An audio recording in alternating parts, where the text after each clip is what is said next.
जो कि प्रॉबली मैं कोशिश करूँगा कि डेली मैं पॉडकास्ट छोड़ सकूँ चैनल पे। मोर ओवर बहुत से ऐसे कंटेंट हैं जो भी पड़े हुए हैं, जो पोस्ट करने वाले हैं। मेरे रशिया पहली बार जाने से पहले कज़ाकिस्तान से मैं पहले उज़्बेकिस्तान भी गया था, वो वाले व्लॉग्स भी पड़े हैं, आपको आने वाले वक्त में देखने को मिलेंगे। मोर ओवर रशिया, फिर अगेन रशिया, फिर कज़ाकिस्तान, ऐसे बहुत सारे व्लॉग्स हैं जो अभी पेंडिंग हैं। सो फ़िलहाल इस व्लॉग में अगर मैं बात करूं कि मैं आया हांगकांग से शेंजन में मैंने इलेक्ट्रॉनिक्स बाय किया। और जब मैं इलेक्ट्रॉनिक्स बाय करता हूं भाई, मैं यूजुअली अपने कैमरा को और इन सब चीज़ों को नहीं करता, क्योंकि वहाँ पे मेरे को जो है चलना बहुत ही ज़्यादा पड़ता है।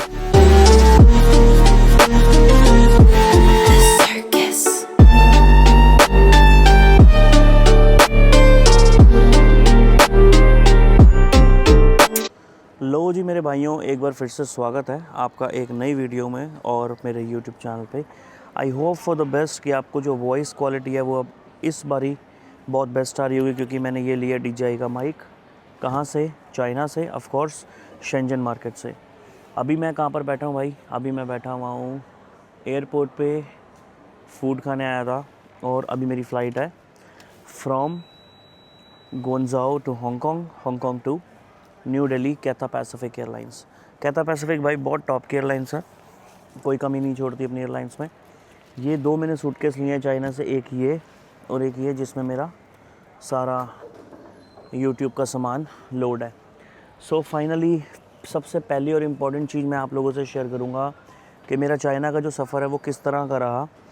क्योंकि आने वाले समयों के अंदर मैं अपने ऑफ़िस में बहुत ही ज़्यादा जल्दी एक पॉडकास्ट क्रिएट कर रहा हूँ, जो कि प्रॉबली मैं कोशिश करूँगा कि डेली मैं पॉडकास्ट छोड़ सकूँ चैनल पे। मोर ओवर बहुत से ऐसे कंटेंट हैं जो भी पड़े हुए हैं, जो पोस्ट करने वाले हैं। मेरे रशिया पहली बार जाने से पहले कज़ाकिस्तान से मैं पहले उज़्बेकिस्तान भी गया था, वो वाले व्लॉग्स भी पड़े हैं, आपको आने वाले वक्त में देखने को मिलेंगे। मोर ओवर रशिया, फिर अगेन रशिया, फिर कज़ाकिस्तान, ऐसे बहुत सारे व्लॉग्स हैं जो अभी पेंडिंग हैं। सो फ़िलहाल इस व्लॉग में अगर मैं बात करूं कि मैं आया हांगकांग से शेंजन में मैंने इलेक्ट्रॉनिक्स बाय किया। और जब मैं इलेक्ट्रॉनिक्स बाय करता हूं भाई, मैं यूजुअली अपने कैमरा को और इन सब चीज़ों को नहीं करता, क्योंकि वहाँ पे मेरे को जो है चलना बहुत ही ज़्यादा पड़ता है। इस रीज़न से मैं कोशिश करता हूँ कि मैं अवॉइड कर सकूँ और अपने जो काम है भाई उनको एज़ सून एज़ निपटा सकूँ।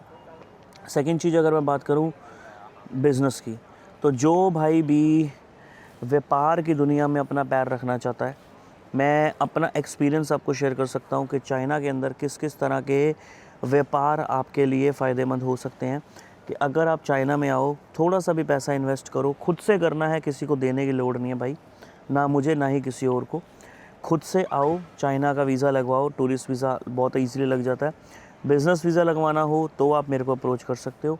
बिज़नेस वीज़ा लगवा के चाइना के अंदर एंटर होने के बाद ईज़िली आप इनको बोलो कि भाई मुझे जो है अपना इलेक्ट्रॉनिक्स की दुनिया में आप पैर रख सकते हो, कपड़ों की दुनिया के अंदर आप पैर रख सकते हो, क्लोथ्स जो कि चाइना में टॉप लेवल की क्वालिटी मिलती है, टॉप लेवल की। मेरा थोड़ा गला ख़राब हुआ पड़ा है, ऑल्दो मैंने 2-3 बार होटल में गर्म पानी पी लिया था, बट स्टिल थोड़ा सा परेशान कर ही रहा है ये। सो कपड़ों की दुनिया में आप पैर रखोगे भाई, एक नंबर क्वालिटी कपड़ा होता है और कपड़ा पहना हुआ पता लगता है कि कुछ कपड़ा डाला हुआ है। अगर बात करें इलेक्ट्रॉनिक्स की, तो इलेक्ट्रॉनिक्स का बिज़नेस आप स्टार्ट तो कर सकते हो, मगर इलेक्ट्रॉनिक के बिज़नेस में कस्टम ड्यूटीज़ जो है वो बहुत हाई है हमारे इंडिया के अंदर। तो वो सारे प्रोटोकॉल्स को फॉलो करते हुए आप अपना जो व्यापार है वो ये वाला भी शुरू कर सकते हो इलेक्ट्रॉनिक्स का चाइना से। अगर किसी को और भी डीप नॉलेज चाहिए हो तो मेरे ऑफिस में आ सकता है या मुझसे कॉन्टैक्ट इस नंबर पे कर सकता है। I will guide you, suggest you, जो भाई बिज़नेस करना चाहता है। अब जो भाई करना चाहता है जॉब, बाहर की कंट्रियों में सेटल होना चाहता है, उसके लिए तो ये चैनल है ही है। जो भाई भी देख रहा है, जो चाहता है बाहर सेटल होना, ये वीडियो आप उनको शेयर कर सकते हो, ये चैनल आप उनको शेयर कर सकते हो, ताकि आज नहीं तो कल, कल नहीं तो आने वाले कल में उनका फ़ायदा अपने से जुड़ के हो ही सके। सो गुआंगझो से मैं आया भाई, शॉपिंग करी, अब मैं जा रहा हूँ यहाँ से हांगकांग से मैं जाऊँगा दिल्ली।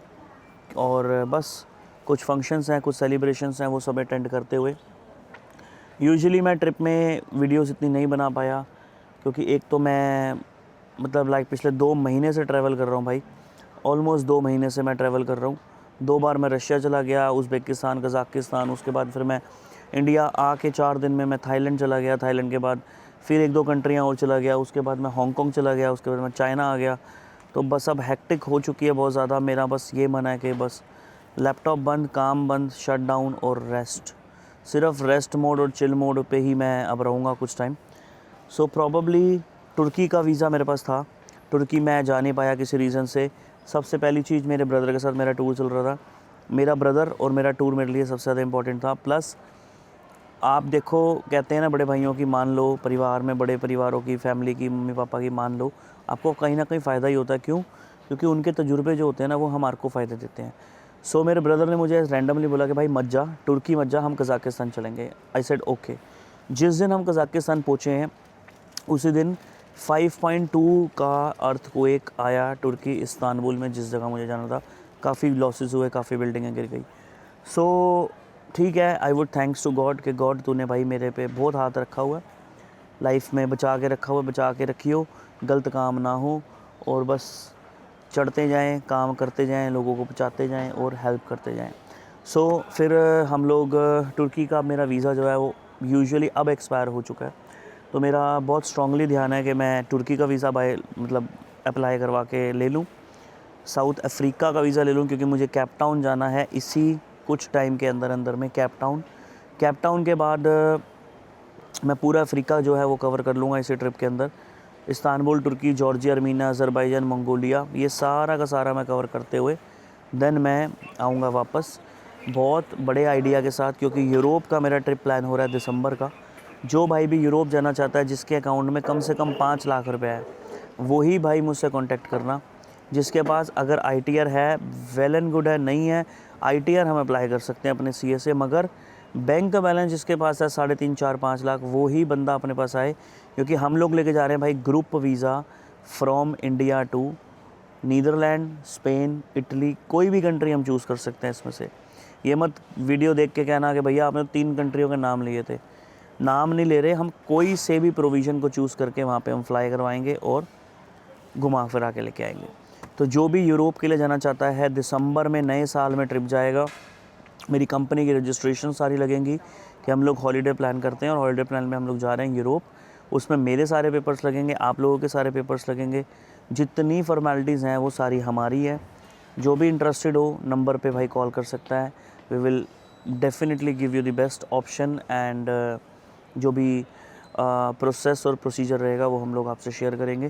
फ़िलहाल फ़्लाइट का टाइम हो रहा है, अब चलते हैं आगे और कैथा पैसिफिक आपको दिखाता हूँ इसी वीडियो में, किस तरह की कैथा पैसिफिक एयरलाइंस रहेगी, किस तरह का टूर में मज़ा आएगा, और आगे देखते हैं आपके साथ और मेरे साथ। गुड बाय, अलविदा।